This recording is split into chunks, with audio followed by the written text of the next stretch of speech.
Nagsimula ang chapter na ito kung saan nakaupo si Joshua sa upuan at sinambit nito na parang kilala siya ng lalaki na nagdala sa kanya sa isang tagong silid. Tumugon naman ang lalaki at sinabi nito na si Joshua ang pinakakilalang tao na pinag-uusapan sa ngayon sa buong kontinente.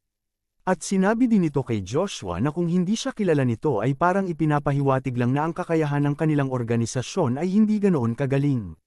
Napaisip naman si Joshua at sa kanyang pag-iisip ay hindi siya makapaniwala na nalaman kaagad ng lalaki ang kanyang pagkakakilanlan ng ganoon lang kabilis kahit na ang duke ay ginawa ang lahat upang maitago lang ito.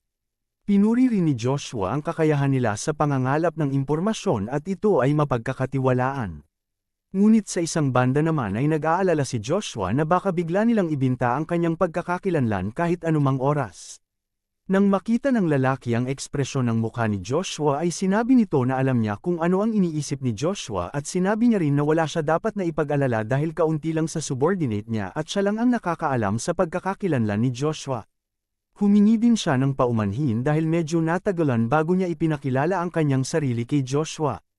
Nagpakilala ang lalaki na may paggalang at respeto kay Joshua at sinabi niya na siya si Zero. Siya ang in charge sa Akardi branch ng organisasyong The Moon Door. At nagtanong ito kung ano ang sinadya ni Joshua sa pagbisita niya sa kanilang organisasyon. Bago pa man sagutin ni Joshua ang kanyang katanungan ay nagtanong muna si Joshua sa kanya kung bakit siya dinala papunta sa 3rd grade na kwarto. At sinabi kay Zero na dahil ba ito lang ang available na impormasyon sa mga oras na ito. Nagulat naman si Zero nang marinig niya ang katanungan ni Joshua at nagsalita. Sinabi niya kay Joshua na sa karaniwan ay ito ang kaso. Gayunpaman ay bibigyan niya si Joshua ng isang 1st grade na impormasyon, ang pinakamataas na pwede niyang maibigay sa kanyang level. Nagtanong naman ulit si Joshua sa kanya na kung ano ang dahilan kung bakit bibigyan siya ni Zero ng napaka-valuable na impormasyon para sa isang tulad niya na bago pa lang niya nakilala. Tumugon naman si Zero na hindi naman ito ganoon kalaki kung magagawa niyang makipag-ugnayan kay Joshua. Napaisip naman ulit si Joshua at sinabi niya na pwede itong maging isang investment sa hinaharap ngunit alam niya sa sarili niya na walang libre sa mundong ito. Alam rin ni Joshua na hihingi pa rin ito ng kapalit para sa 1st grade na impormasyon.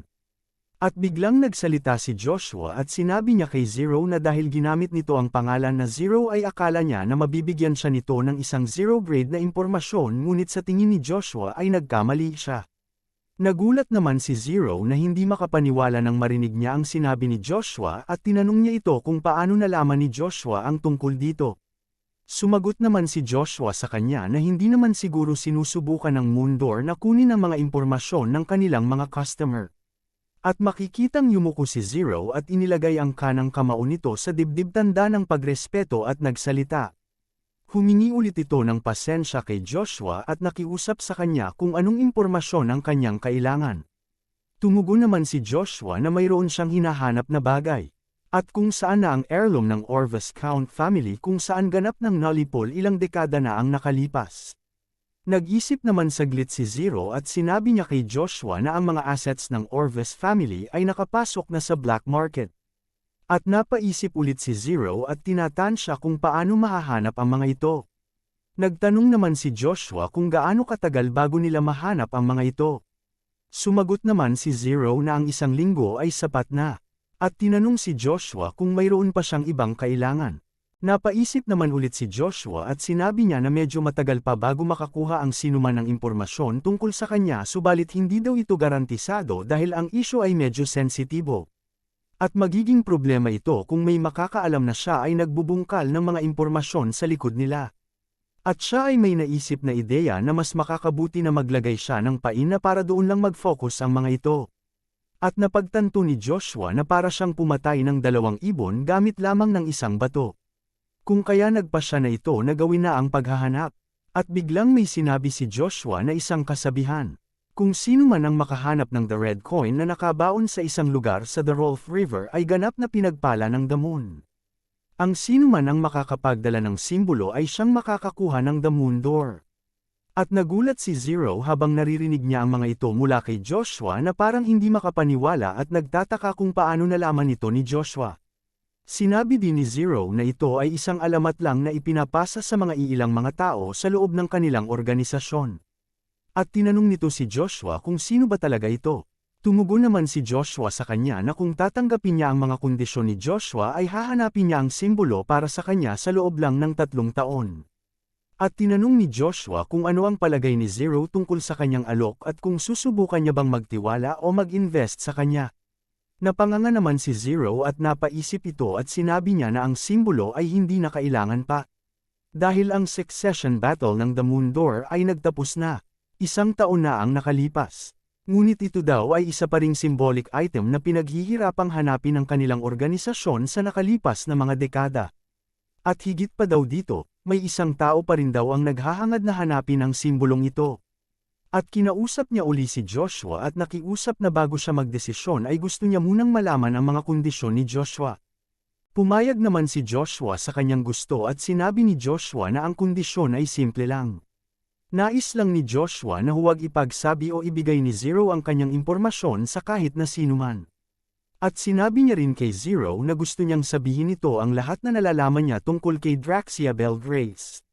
Nagulat naman si Zero nang marinig niya ang pangalan na binanggit ni Joshua at natanong nito na kung ang tinutukoy ba niya ay ang The War God na si Draxia Bell Grace. Dahil nakita ni Joshua ang reaksyon ni Zero, siya ay nagtanong ulit kung ano na ang palagay ni Zero sa kanya at kung karapat-dapat na ba siyang pagkatiwalaan ni Zero. Hindi naman nagsalita si Zero at nakatayo lang itong tiningnan si Joshua. At lumipas na ang 2 buwan simula nung huling nakausap ni Joshua si Zero ng The Moon Door. At patuloy na nag-iinsayo si Joshua para maibalik ang dati niyang lakas. Ginagawa niya din ang lahat para mailipat si Lucia na kanyang ina sa ibang mga estate na pagmamay-ari din ni Duque Agnes.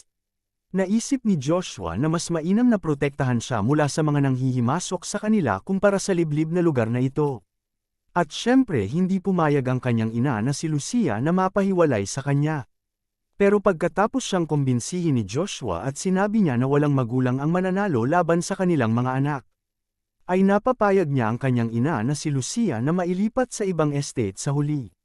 Bago umalis si Lucia ay nagkatinginan sila ng kanyang anak na si Joshua at ngumiti sa isa't isa. Lumipat ang eksena sa Food of Imperial Palace Chef. At pagkatapos, 1 linggo bago ang admission sa academy ay makikita si Cain at Joshua na sabay na kumakain. At makikita si Joshua na hindi kumakain at parang malalim ang iniisip nito. Bigla naman siyang tinanong ni Cain na kung ano ba ang gumugulo sa kanyang isipan at parang siya ay balisa nitong mga huling araw. Nagulat naman si Joshua at tumugon ito kay Cain na parang hindi ito naniniwala sa sinabi ni Cain sa kanya. At napaisip na naman si Joshua. Ang iniisip pala ni Joshua ay ang pinangako ni Zero sa kanya na 1 linggo lang daw ay mahahanap na niya ang mga assets ng Orves family ngunit 2 buwan na ang nakalipas ngunit wala pa rin siyang may natanggap na kahit anong balita mula kay Zero. At nag-aalala ito dahil maaapektuhan ng malaki ang kanyang mga plano dahil malapit na siyang pumasok sa academy. At bigla siya napatingala at nagulat nang may isang taong dumating at nagsalita na medyo matagal na rin na hindi sila nagkita nito. Si Zero pala ang dumating at nakangiting kinamusta nito si Joshua. Tumugon naman si Joshua at sinabi na nagpakita din sa wakas sa kanya si Zero. Habang nagsasalita si Zero sa harap ni Joshua siya ay biglang napatigil at napalingon. At makikitang tinitingnan siya ni Cain ng masama. Binati naman ni Zero si Cain at kinakawayan niya ito ngunit tuloy pa rin siyang tiningnan ng masama ni Cain at siya ay napangiti na lang kahit na ganoon ang ginagawa ni Cain sa kanya. Ipinaalam naman ni Joshua kay Cain na okay lang dahil kilala niya ang taong ito. At naging okay na si Cain nang marinig niya ito kay Joshua. Agad naman tinanong ni Joshua kung kamusta ang pinahahanap niya kay Zero. Tumugon naman si Zero na tagumpay niya itong nahanap. At sinabi niya rin ang rason kung bakit natagalan ang paghahanap nito ay dahil daw dumaan ito sa mga kamay ng maraming tao. Sabay abot ng heirloom kay Joshua. At makikitang tumayo na si Zero. Tinanong naman siya ni Joshua kung paano naman ang commission fee. Tumugon naman si Zero na hindi na niya kailangan bayaran pa ito dahil malaki na ang natanggap niyang commission kumpara dito. At sinabi kay Joshua na siguro ay isa iyang heirloom pero para sa kanilang mga mata ito ay isa lang ordinaryong bagay. At sinambit niya rin na mag-iiba ang usapan kung mayroon itong kakaibang kapangyarihan. Nakangiti namang tumugon si Joshua sa kanya at sinabi na itigil na niya ang pagsubok na makakuha ng impormasyon mula sa kanya. Nagtanong naman si Zero na kung obvious ba masyado ang ginawa niya at tungkol naman daw sa isa pang request ni Joshua ay wala siyang maibibigay na report at bibisita na lang siya kung meron siyang report tungkol dito. Sisingilin na lang daw niya si Joshua ng buo sa susunod at dahil ito ay isang serbisyo. Hinihiling ng kanilang organisasyon na mabayaran ng maaga para sa lahat ng kanilang mga komisyon. Napaisip naman si Joshua at sinabi na siguro ay gusto niyang humingi ng kapalit kapag makakuha siya ng malaking tubo sa ibang pagkakataon. At umalis na si Zero. Tiningnan naman ni Joshua kung ano ang nilalaman ng heirloom ng Orves family. Ang Orves Count family, ilang dekada lang ang nakalipas. Sila ay isang kilalang pamilya ng magicians na kapantay ng the Rebreika family sa imperyo ng Avalon.